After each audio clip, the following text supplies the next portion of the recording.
Hey guys, how's it going? We've got Honoree, we've got me, we've got the whole gang. Nice. Hi.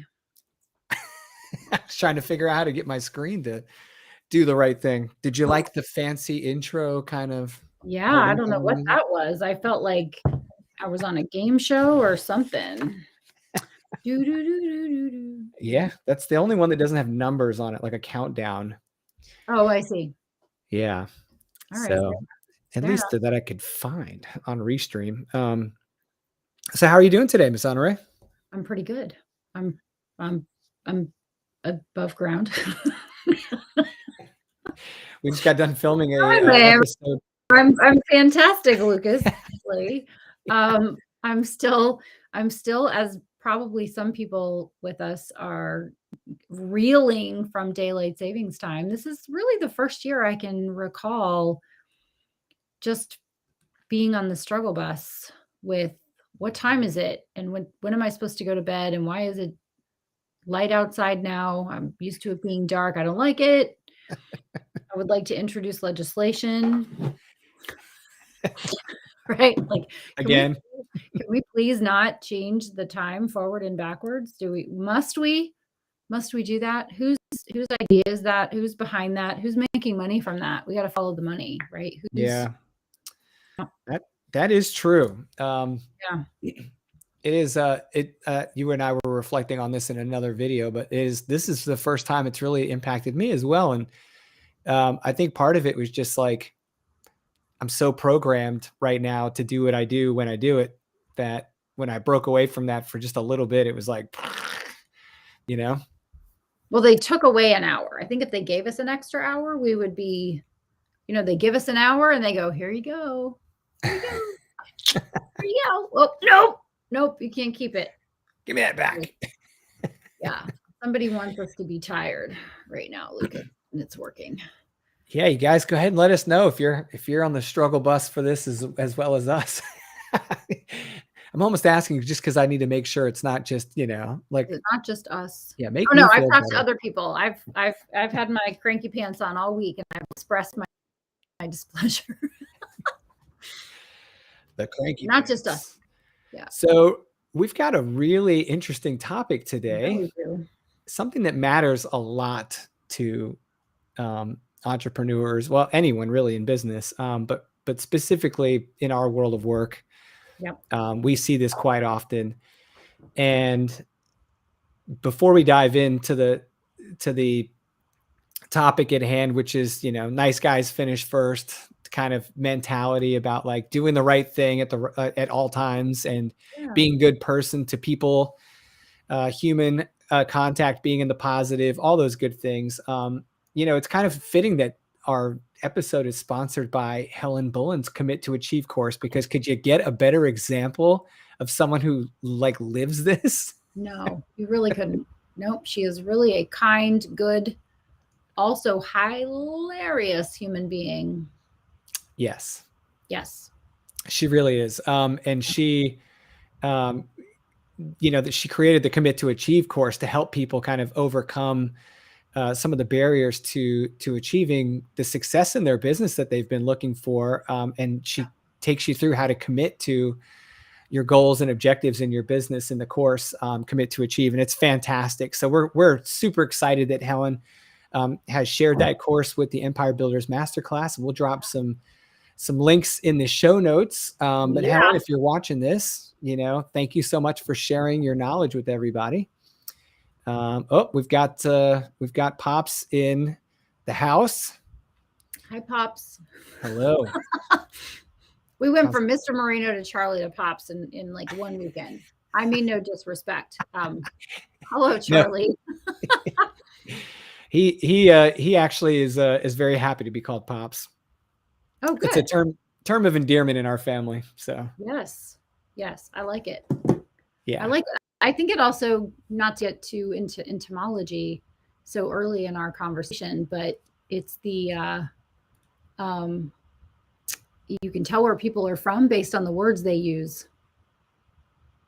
Yeah, is it father or dad or pops or whatever? I don't know what else. What are the other names? Papa? Father, what? Papa? Papa? Papa? I've got What do you friends. call your dad? That's a question to put in the comments. Yeah, what do you call your dad? That is a good question. Yes. I mean, clearly you guys know what I call my dad. If it's not dad, it's pops. Right. It's funny because working together, I have to introduce him to other people, like in business. Yeah. And I still introduce him as pops because I just can't bring myself to call my dad by his first name. Yeah. It's not how we grew up. That's right. Where's Helen? Helen, did you hear us talking very, very, very positively about you, Helen? I hope she did. I hope she did. I hope she did too. If not, she's now on the hook to go back and now you have to watch the replay. Oh. Yes. Yeah. Helen, your course, Commit to Achieve, was the comments or was the focus of our opening segment here, and how awesome it is. No, do it again, she says. We told you she had a great sense of humor. Yes, this episode sponsored by Helen Bullen's course, Commit to Achieve. And we were saying, for those just tuning in, that Helen is just one of those people where the topic of our is nice guys finish first. That's and right. Helen is one of those people that is just a delight to know and work with, a person of integrity and kindness, and also should be a stand-up comedian. Yes, she's hilarious. Yes. It almost makes it hard to not want to, just instantly become like Helen's best friend, because when you meet her, you're like, how can I not want to hang out with this person all the time? Yeah, here she is. Right. Yeah, there it is. This is going. And also, she does stationery boxes. She has other courses. She does coaching. She's a business mentor. She is a personal mentor. More. She is an author. She has the first book was I've Got Your Back. And pretty soon she has another book coming out, as she is a cancer thriver. She got cancer and was like, I don't think so. And just kept it going. Total inspiration. Yeah, total inspiration. So, I mean, are we good, Helen? Do you need Can we do anything else for you? We can do this for the whole hour. Was this the Helen? Okay, stop now. Okay. Awesome.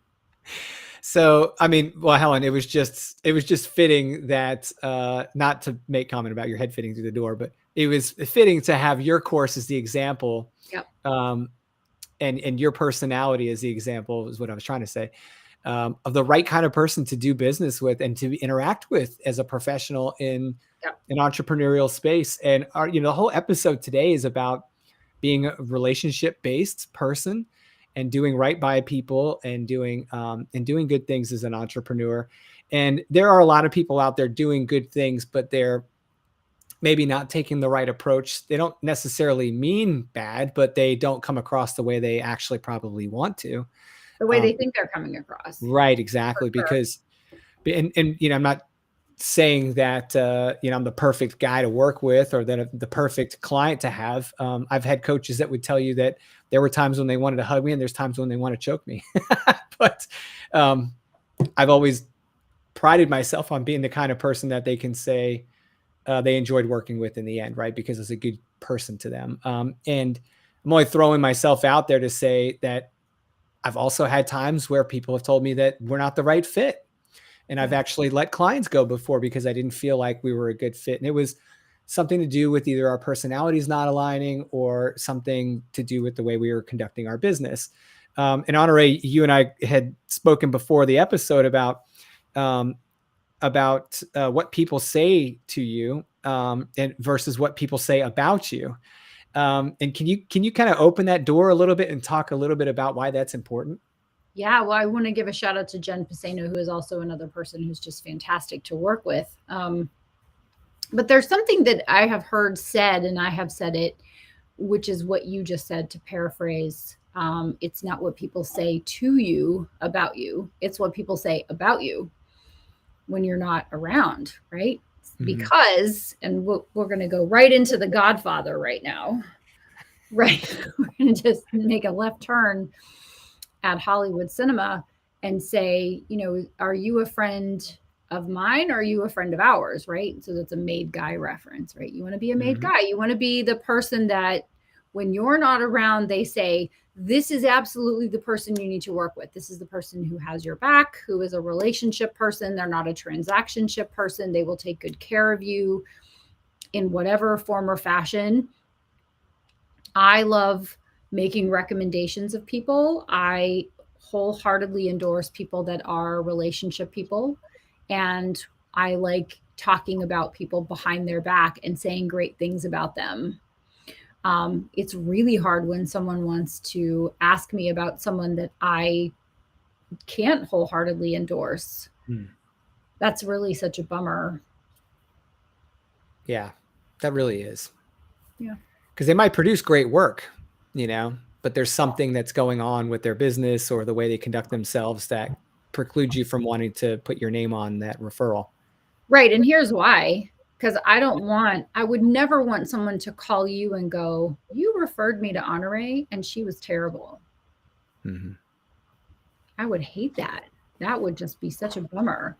And the flip side of that is I don't want to hear that somebody I referred did not do a good job. And when I hear that, it is so frustrating because I feel like I have to go, oh, well, they're really busy, or they've been on vacation, or they were trapped under something heavy. Again. Seems to happen all the time. I just want to hear, thanks for the referral. That went great. Right. The end. That's what I want to hear. Right. And so if I can't be positive, if I'm not positive, I'm going to hear that, then I'm not going to make the referral. Yeah. And so what people say about you is really important. So you want to have good street cred and physical presence. And I hear a little echo for some reason. Really? I do. Don't make me do it again. Yeah, I want you to put on your Princess Leia. I'm doing it. I'm going Princess Leia mode. I should just go Princess Leia every time. Well, I mean, it's the problem with having a good mic. It's like, I want to pick up everything. Right. Yes. Yeah. So anyway, you want to have good brand presence. You want to be an excellent steward of the work that you do for other people. And you want, when someone does not have to, and you would never know if they did, say something really great about you. I ran into someone who talked to someone else that I know that I'm wanting to work with. And the one person said, oh, I was having lunch with this other person and they brought up your name. And I was like, yay, you should work with her. Totally. And I thought, oh my gosh, I had no idea they knew each other. I had no idea my name was going to come up. Totally different universes. I mean, it's a small, small world after all, right? But thank goodness the word on the street was good, because they also could have never said anything to me and been like, yeah, I'd stay away from her if I were you. Right? That would not be good. There's Kellen. Hey, Kellen. Yeah.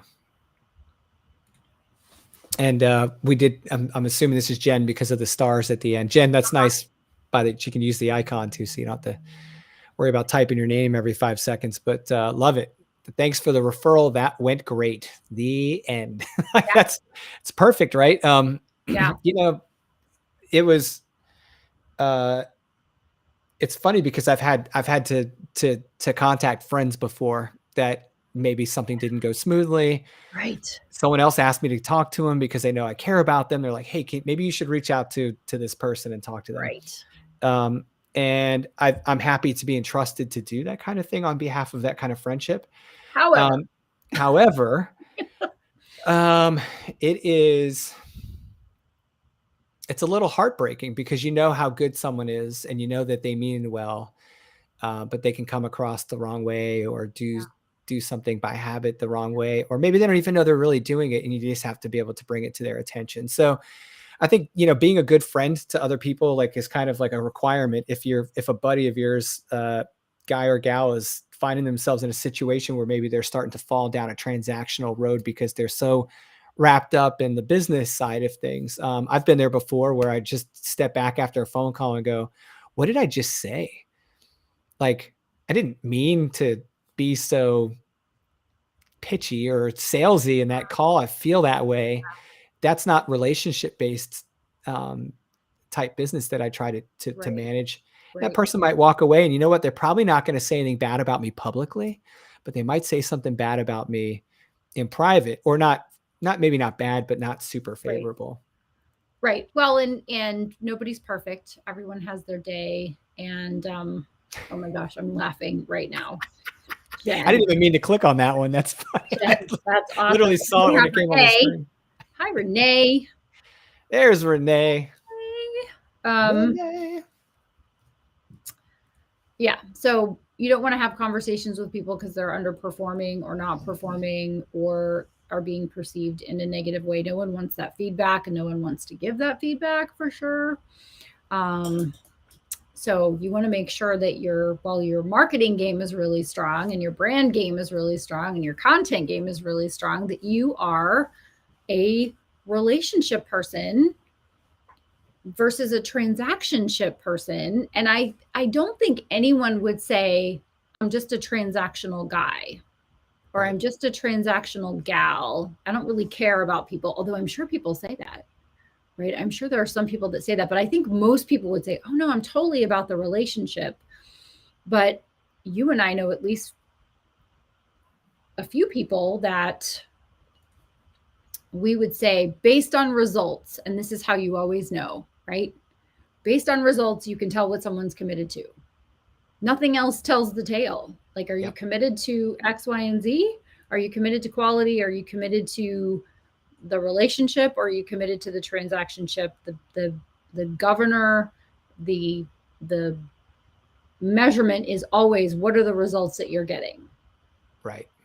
And so, if I only hear from someone when they want something, and it happened the other day, I haven't heard from someone for years, but they wanted something and they knew I could give it to them. Right? That's when the phone rings. That's when I get the phone call. That's when I get the email or the text message. And I just kind of look at my phone and I'm like, you in danger, girl. Right? I know what's going to happen if I answer this call. Like, well, but I'm happy to hear from people. I just wish that they would not just pick up the phone when they want something or send an email when they want something. It's like, how about we just add in an element of keeping the relationship going? If you really like someone, right? If you really like someone, then just when they cross your mind, go, hey, I was just thinking about you because wanted to say hello. Don't need anything, don't want anything. Because when you do need or want something, I don't want someone to go, I haven't heard from her for 5 years. I'm not taking that call. I'm not taking that email. Alternatively, I know that there are a lot of people I could reach out to when I do need or want something, because I have taken the time to wish them a happy birthday, comment and like their posts, send them an email a couple of times a year, pick up the phone and leave them a message, or send a voice text. Voice texts are my favorite. Really like those. Yeah. Right. Kellen, it's John Ruhlin's birthday today. Speaking of birthdays. John Ruhlin, for those of you who don't know, wrote a great book called Giftology, and it's all about thoughtful gift giving. P.S. Don't give someone merchandise with your logo on it. And if you do, it's in addition to something cool. Yeah. Right. Yeah. But John Ruhlin actually sent me a Cutco knife set, and in one of those big, huge knife sets with all of the knives, which is, Byron loves it. He does all the cooking, right? I like open packages. But each of the knives, Byron. Yes, each of the knives has one of my book titles on it. Oh, that's cool. The knives were sent to me 2 or 3 at a time over several months, because there are a lot of knives in the set. So I had got like 4 knives in a block, and I was like, okay, what am I going to do with this block? I don't know that I'm highly incented to buy a knife set because I don't cook. I bake. I'm a baker. I'm a baker and an eater, not a cook. But then the next month I get another box with 2 more knives with 2 more book titles on them. I was like, this is really cool. Also, as an aside, the funny thing is that my book, If Divorce is a Game, These Are the Rules, that book title came on the butcher knife. And I did ask, was this on purpose? The answer was no, but I was like, well played. Well played, well done. But thoughtfulness,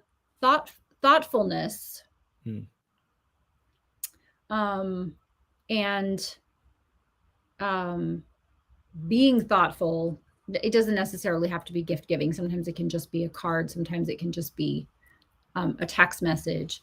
But there's another saying, which I think is important, which is people don't know or don't care how much you know until they know how much you care. And if you care about people and they know it, they will go all the way for you. They will become your advocates, your super fans. They will shout everything from the biggest rooftop. So who posted a book to an Amazon? What's the book? I think it's Jen. I'm getting ready to pull it up in a second. Click on it. Okay. I want to know. I don't know if I'm going to be able to click on it. Okay, hold on. I'll go to a different browser. Hold, please. Hold while I check this for us. Giftology, of course. That's Jen. There you go. Perfect. And there's thank you, Jen. Yeah.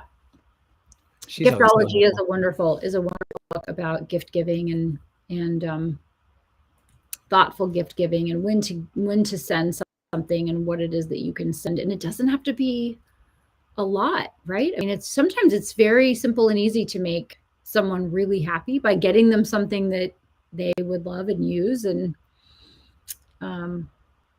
yeah.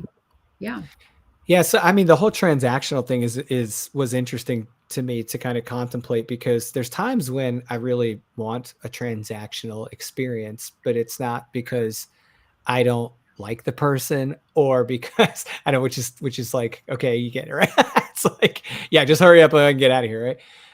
But it's like, it's not the same if I'm working one-on-one with somebody than if like I'm buying tickets at the movie theater, right? They can still be right. I don't want to get into a 20-minute conversation while the movie is starting, right? So, but you can't win. Right. And so, it works in that direction. Well, it works in the other direction too, guys. If you're a one-on-one consultant, coach, you're serving people. Read the room. If it's not a transactional type relationship, don't be a transactional type person.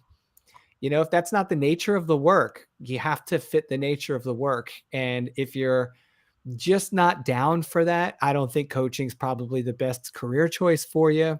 Consulting in some spaces can be a transactional thing, but in most cases, at least in our space, the kind of creative entrepreneur space, they really need someone to confide in, and they need someone to work very closely with. Even if you're not a coach and you're strictly consulting, they still need that level of interaction. And you need to be someone that you would want on your team if you were to hire somebody, is kind of the way I look at it. But it wasn't apparent to me until I've found some success as an entrepreneur, how egregious some of that can get. Right. Oh, yeah. And I don't want to hash out like a bunch of like drag things into we're going to name names. No. Yeah, but I'll just give some general examples, right? So every coach I've ever hired has been someone I felt like I wanted to talk with. It's someone that I needed in my life as someone that could be objective and critical, but be professional and honest. And it's hard to be that if you're simply transactional. I didn't want to never hear from that person again. I didn't want them to treat me just like a cash exchange, because those types of deals come with a significant financial investment. And so when I'm paying that kind of money, I expect some type of relationship, and it should be a positive one. I don't want to pay that kind of money and have a strictly transactional relationship. It doesn't mean they can't be brutally honest. It doesn't mean they can't be. No, in fact, you can't be brutally honest with your coaching client unless they know that you care about them. Yes. And they trust you, because otherwise, right. It's feedback. Who wants feedback? I mean, people go, I want feedback. And I'll say, I want feedback, but I mean, also bring me a cookie. Well, I mean, I had a conversation with one of my clients this week, and we've been through a coaching process now for about a month and a half, 2 months. So the conversations we were having in the beginning are very similar to the conversations we're having today, but what's changed? We have known each other longer. They're hearing with different ears now because they see, right? They've been through a process and they're like, oh, now I see. Now I get why you were saying the things. I was being what you would probably call a little more like brutally honest in the beginning, still with that nice soft merino touch, right? But now when they hear the words, they're like, oh my gosh, I can see it. I can feel what you're saying. I can see the results of that in my business. And I get it, right? So I think as a person who's relationship based, when you're serving people, you know how to deliver the news to the person when they need to hear it, how they need to hear it, Right. Without crushing them. Sometimes I don't deliver the news until I have more of a relationship with someone, because I want them to really understand that I am not being critical. Yeah. I am concerned, right? I want them to get the most juice for the squeeze. I want them to get the best return on investment. And if I was just, especially when it comes to books, I'll just use books as an example. Yes, kindly blunt, definitely, for sure. That's Helen Bowen's. That's Helen's. She's kindly that's her blunt. phrase. Yeah. That is her phrase. If I were to give someone feedback on their book cover, let's say, they're going to be freaking out because everybody's like, do you like my book cover? And they know I'm looking at it in all the different ways, right? I'm looking at it from an effectiveness perspective, from a design perspective. I want that, all the things. So if I'm like, I don't know, they might just think, oh, she's just judging me in my book. And nobody wants to feel judged. Right. I mean, and if you are judged, you want to be judged by the American judge, not the East German judge, right? Like, yeah, you want to get a 10. You want to get a 10, not a 6.5. So, right. So, anyway, you have to. I did it. I was being bossy. I was not being kindly blunt. I basically said, you must do something. I think the thing that will make all of the difference long-term in your business, and whether people are still advocating for you a long time later, is when they know that you actually care about the people that you do business with, not just the business that you do. Right. Absolutely. And I mean, everybody's busy. Everybody's got all the things going on. If you only show up, like you said, if you only call when you need something, I mean, it's like you're just telling them that they weren't important enough to talk to unless there was some demand signal in your life. And by the way, Jen, I'm happy to be adopted. I already have a brother who I like to call my sister, but I guess I'll just call you my sister instead. He's not even listening to this. I wish he was, because that'd be great. Right now, my dad's laughing. He's like, ha. My son and my daughter. He's bigger than me, so I do have to be careful.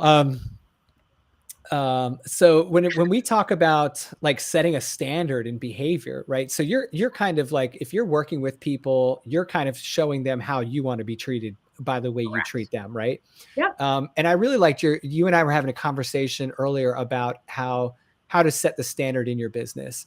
And it's not just about the way you treat someone to show them how you want to be treated, but it's also about like what people see of you, right? So they see how you treat other people. They witness how you perform it, both publicly and privately, with other people, and they kind of draw conclusions about you and your behavior, whether you like that or not. They do. That's human nature. Yeah. You want to talk a little bit about setting the standard, because I think you're kind of don't get crazy here, Luke, but I kind of look up to the way you carry yourself in your business. I think, Honoree, you're very professional and you do a very good job of setting the standard for that kind of interaction with people. So I'm just reading your dad's comment real quick. Hold on. Hold, please. Two knuckleheads when they get together. Well, I hope to see that at a crawfish boil. You notice I never told you about him coming, right? Tammy's balances me. You're coming to the crawfish boil. Yeah, Tammy balances me. Dad balances me. When my brother's around, it's like just throw fuel on a fire and watch the two burn themselves down. All right. I'm gonna pour a mojito. It is entertaining. A virgin mojito and pop some popcorn and be ready for that. Well, I have learned a lot how to carry myself by how other people have carried themselves with me, both, again, not good, bad, right, or wrong, but effectively and ineffectively. Right. Like, I know when, let's talk masterminds for a second. I have been in different masterminds where I was, and there's only one term for it, chattel. I was one of the little people who paid for the big people to have the privilege of being there, right? And it was extra apparent who the host preferred, who the cool kids were, who got preferential seating and treatment and all of those things, while those of us who were not quite so horsepowery, and I mean, this is a decade ago, and there were some things that were done well, but the experience left me very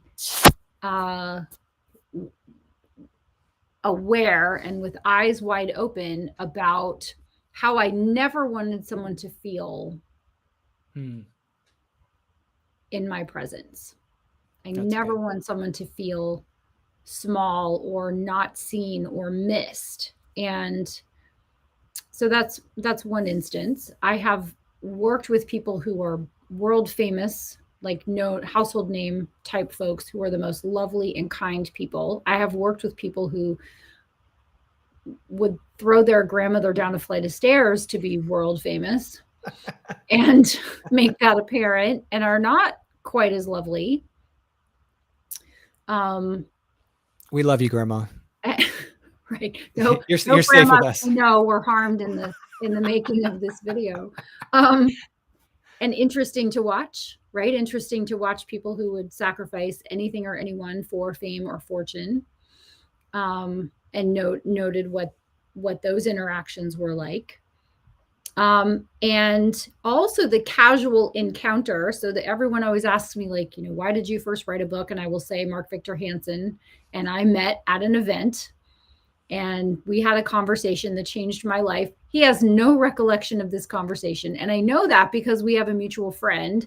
And when my friend said, don't throw people down the stairs. When my friend said, oh my gosh, well, I know him, I'm going to FaceTime him right now. And he FaceTimes Mark and Mark's in the car and he's like, Mark, this is Honoree, this is Mark. Mark, you changed your life with the conversation. Mark was like, that's great. I have no recollection of this conversation. I have no recollection of this event that you're talking about. Right? Did he remember you? Not even a little. That's fun. Nope. No knowledge of me whatsoever. No knowledge I exist. No knowledge of all my books. No knowledge that he inspired my first book.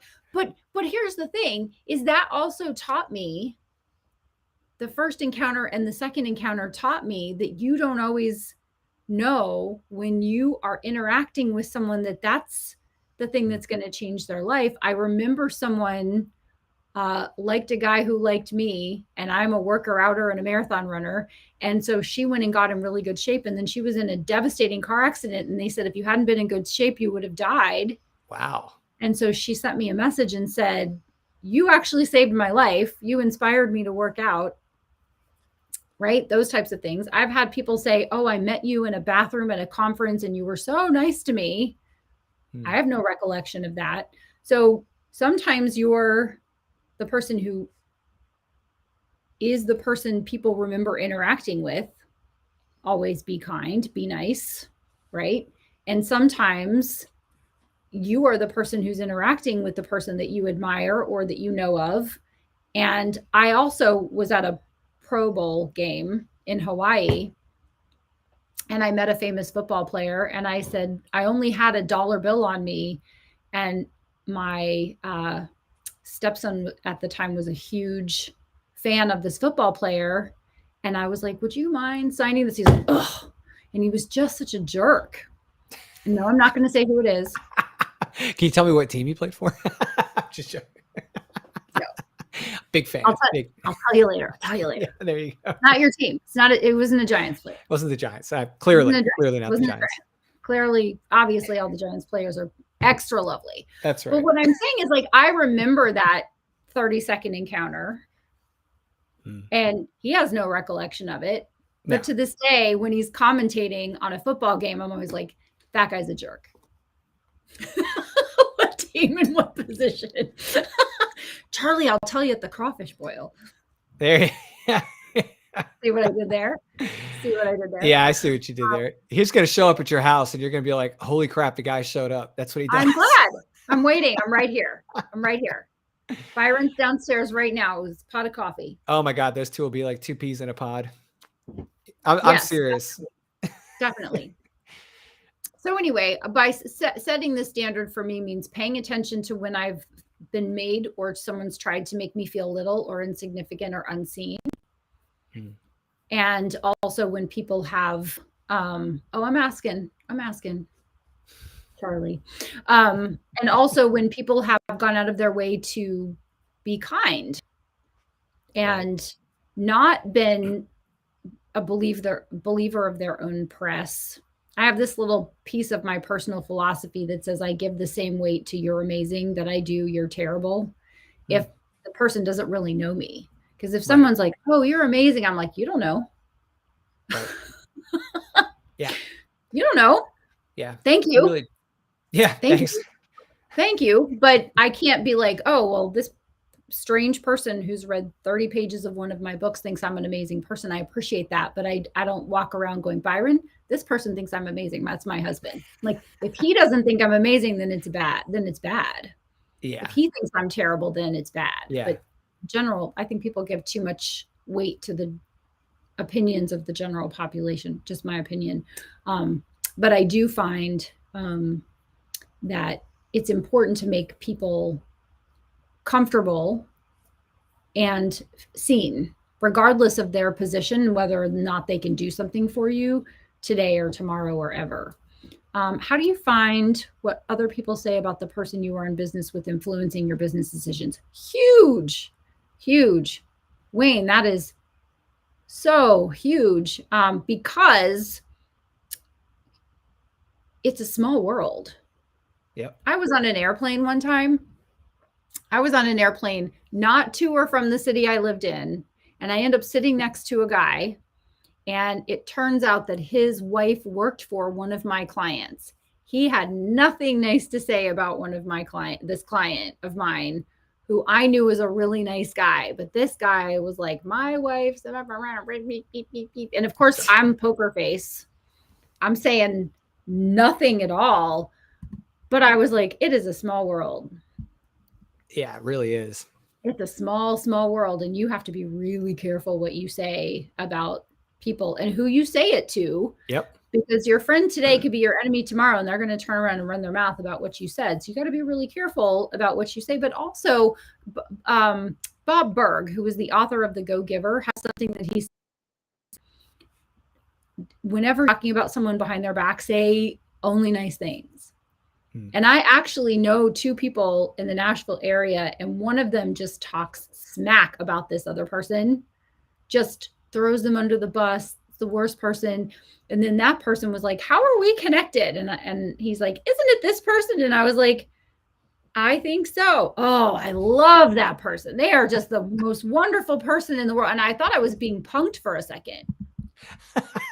How could these two people have such different opinions? How did these two people? But this person, this guy number one, is like just a positive person and only sees good things. And this person over here is, I'm going to say jealous and critical of this person. And so the perception is totally different. But I thought, even if this person over here is like, I don't really like this person, I'm not going to say anything because I don't know Honoree's opinion. I'm just going to say nice things. That could be the policy too. It's like, I'm only going to say something or I'm going to say nothing. So that's really my policy. My policy is either like, Lucas is the best person in the world, or I know Lucas. Yeah. Know him well. Yeah. Yep. Yep. You've met. You're like, what would you? I've met that guy. Yeah, I've met that guy. Boy, have I met that guy. Well, when I was in the military, I went to boot camp, obviously, and I'm in boot camp, and this one guy, like, was one of the company commanders there, and which is like a drill sergeant for those people that are not in the different services, but his job was to be like evil, right? That's their job, is to make life less than desirable for you for several months. So I have this interaction with him while I'm in boot camp. And several years later, my brother's joining the service, and I walk into the office, and now I'm an E6, not an E1, right? Right. And we walk in there to talk to this guy who's helping get my brother in the service. And my jaw about hit the floor, because there's the guy. He's sitting there. Captain Evil. There's the dude, and he's an E5.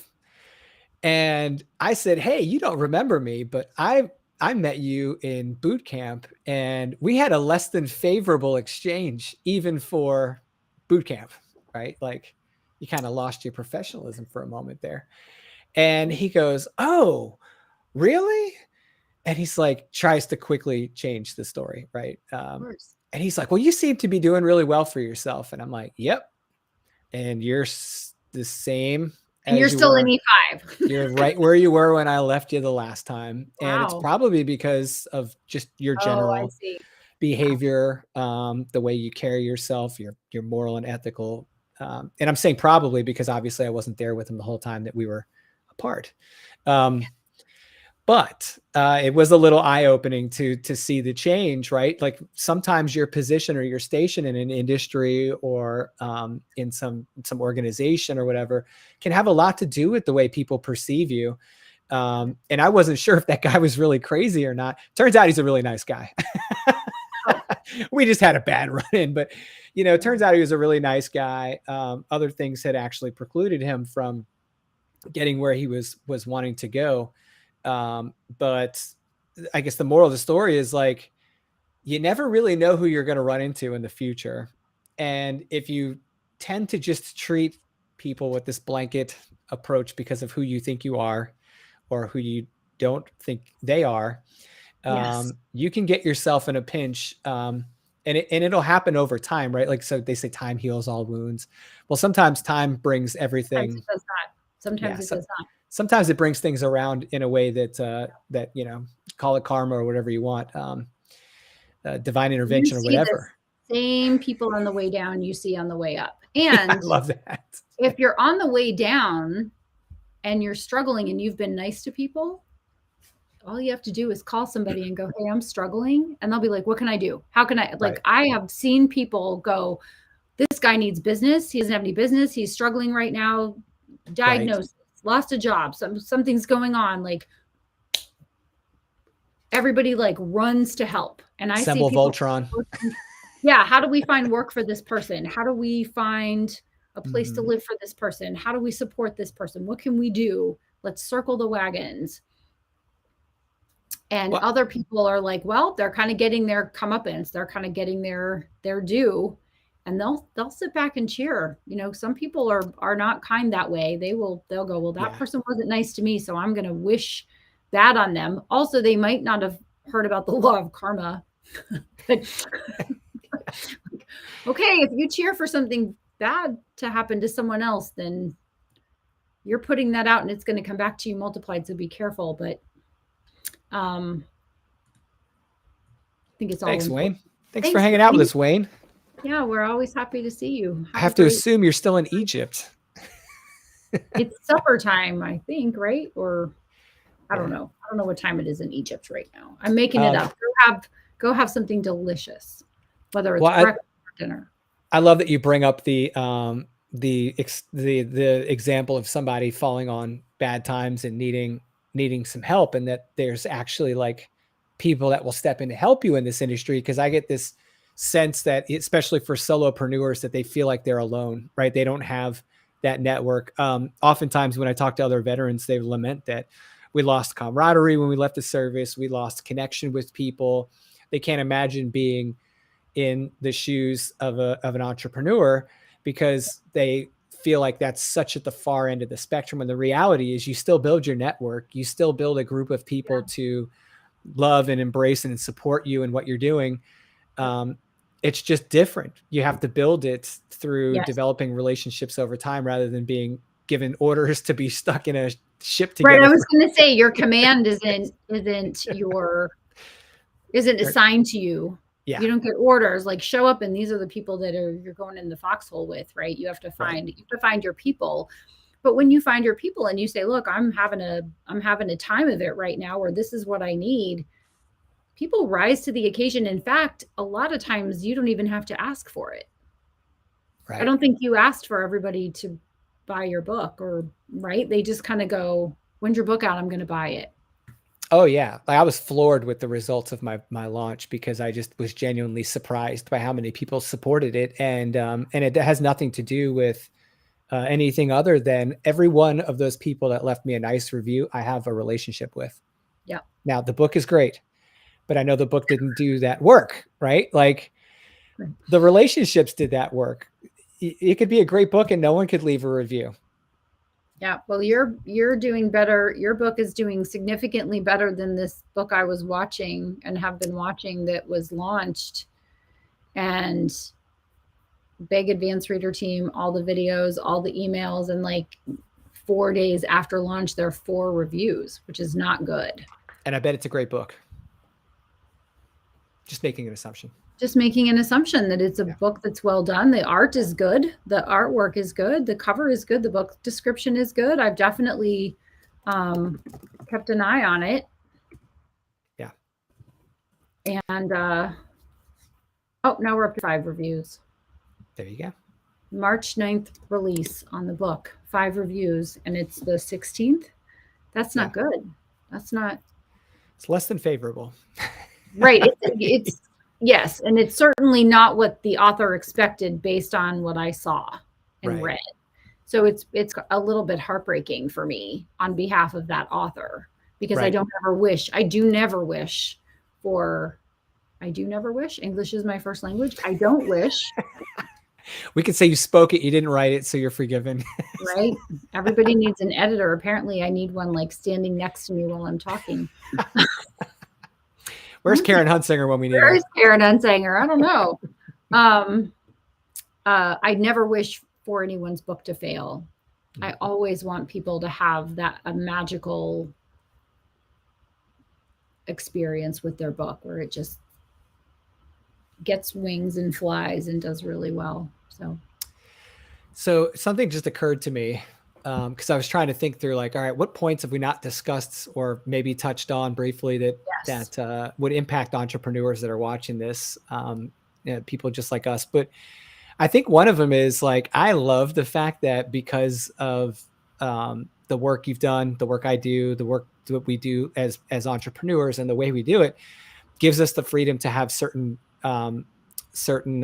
leverage with our professional relationships when it comes to the kind of tangibles of business, right? Like I can very comfortably charge what I charge it when I charge it, do the kind of work I do and not feel any regret, not feel guilt, not feel like I'm not delivering, not feeling like I'm not giving my best to people.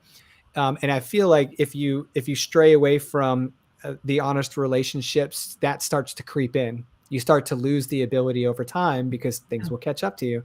You'll lose the ability to have those freedoms as an entrepreneur that kind of fed into some of the false confidence that you might develop through success, right? So if you are able to charge up front, if you're able to demand a significant sticker price for your services, if you are the kind of person that can draw an audience based on your reputation and your work, all of that is at risk by not being the right person to people. Yep.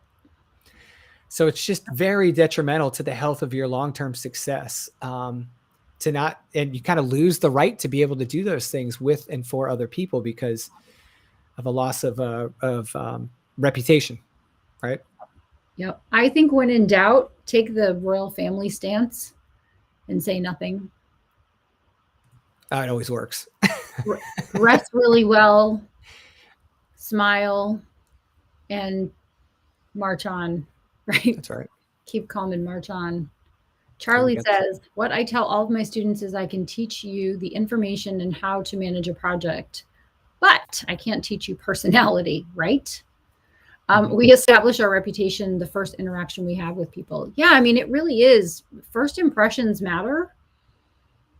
And how you think people perceive you. It's like I remember meeting someone for like the 10th time, and she had asked me to come to her office, and I worked with her company, but I didn't work with her. And she said, "Can you come to my office?" And she said, "I've really always liked you." And I'm thinking to myself, could you have told your face?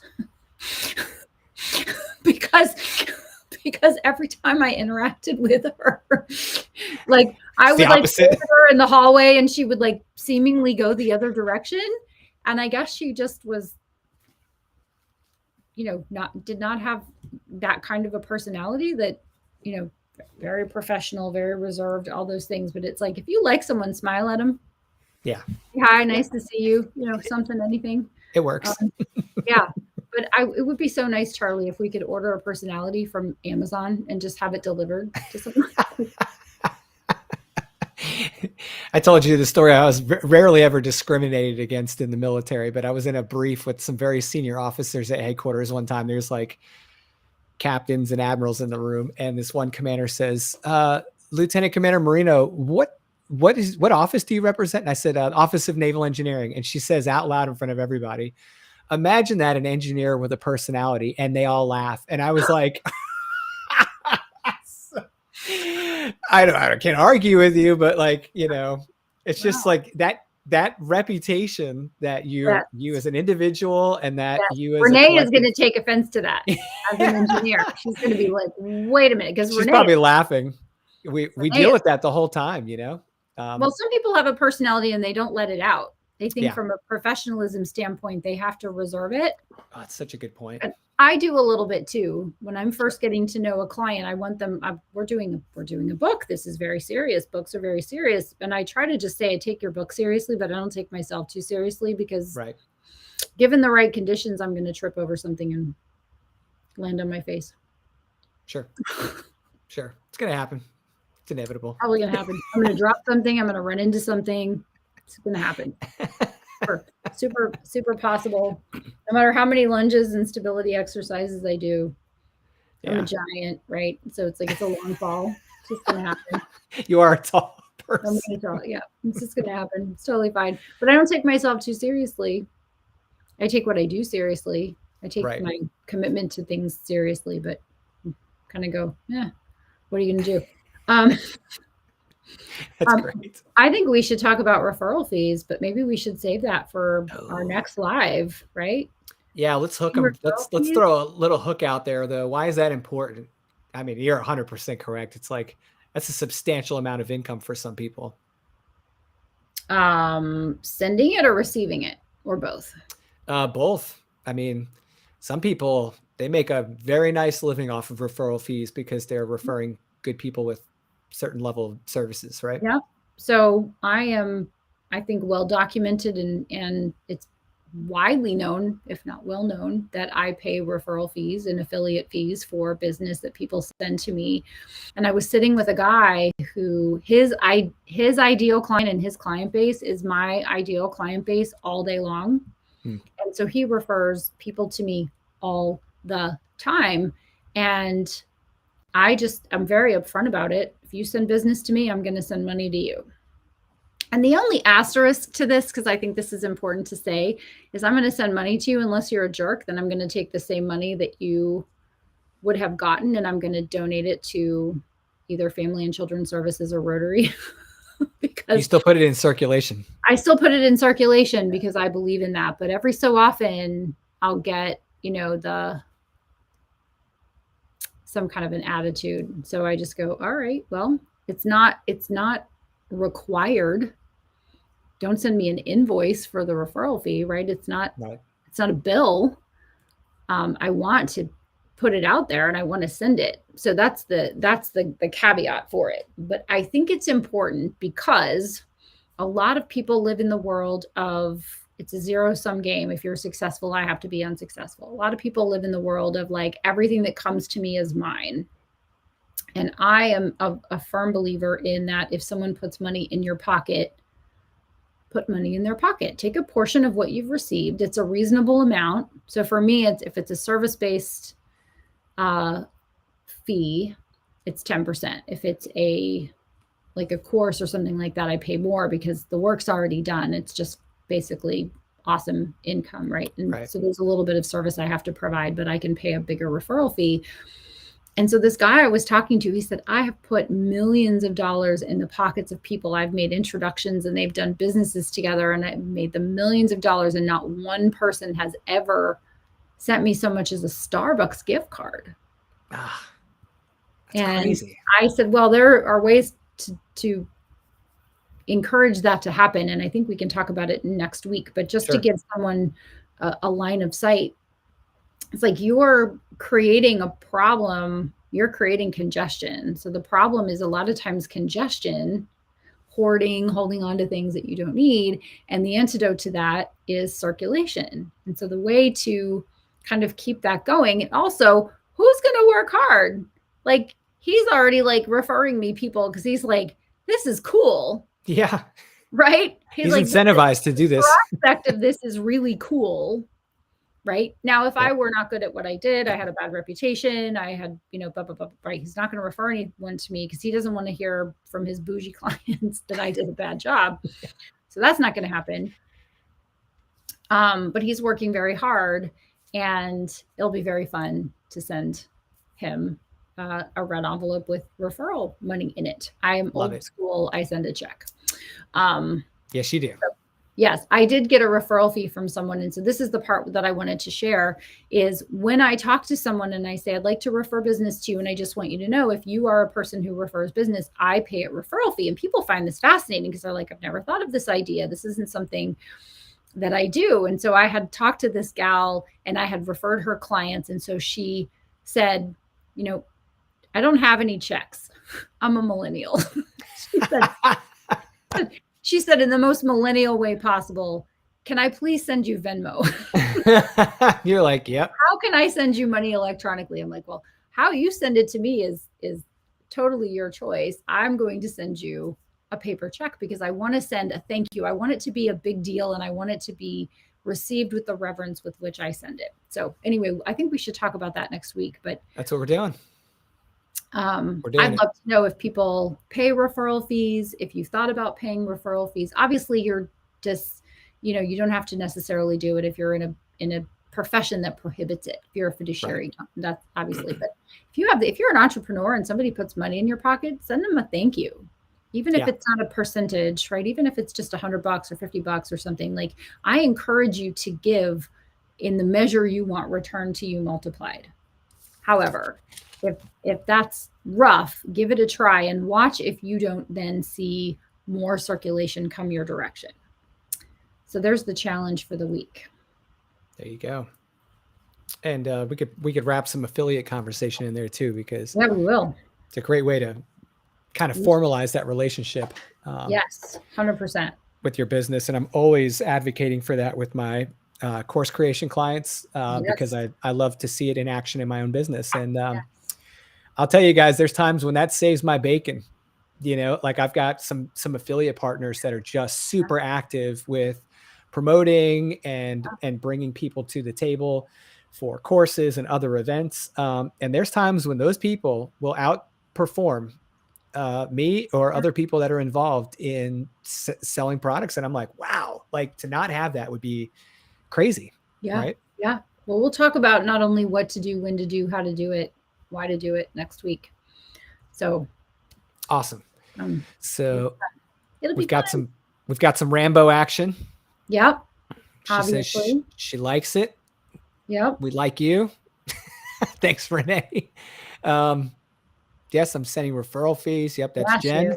Yes. Awesome. You taught me about referral fees, like how to manage them properly and kind of set that up properly. So I appreciate that. Honoree, that was one of the first things you taught me, actually. All right, guys. Well, we are going to go ahead and wrap. We're at the very top of the hour. Again, it is lunchtime. I got my mind on that Amy's soup. What's up? French garden vegetable. I think that's what it's called. French country vegetable. Let's call him a name. He's going to send you a case of soup. Yeah, I'm a simple person. That works. Today's episode was obviously sponsored by Amazing Humans, one of which is Helen Bullen and Helen's course, Commit to Achieve, which you can find at Empire Builders MasterClass.com. She is amazing. And if you have any questions about that course, what you'll find in it, and you don't see the answers on that landing page, one, I'll be offended because I built the landing page. Two, you can email me. My friend Lucas in the military, they taught him how to kill people with a be like, hey, I built that. So if you don't find the answers you're looking for, you can reach out to me, or you can talk to Helen directly, and we'd be happy to talk to you. Thanks, Pops. All right. Good conversation, everyone. Honoree, thank you so much, ma'am. Thank you, sir. And we encourage everyone to make sure you subscribe, do all the stuff the kids tell you to do with the buttons. Click the button, make sure you get the notifications in the next episode, and we'll see you guys in a week. Same bad time, same bad channel.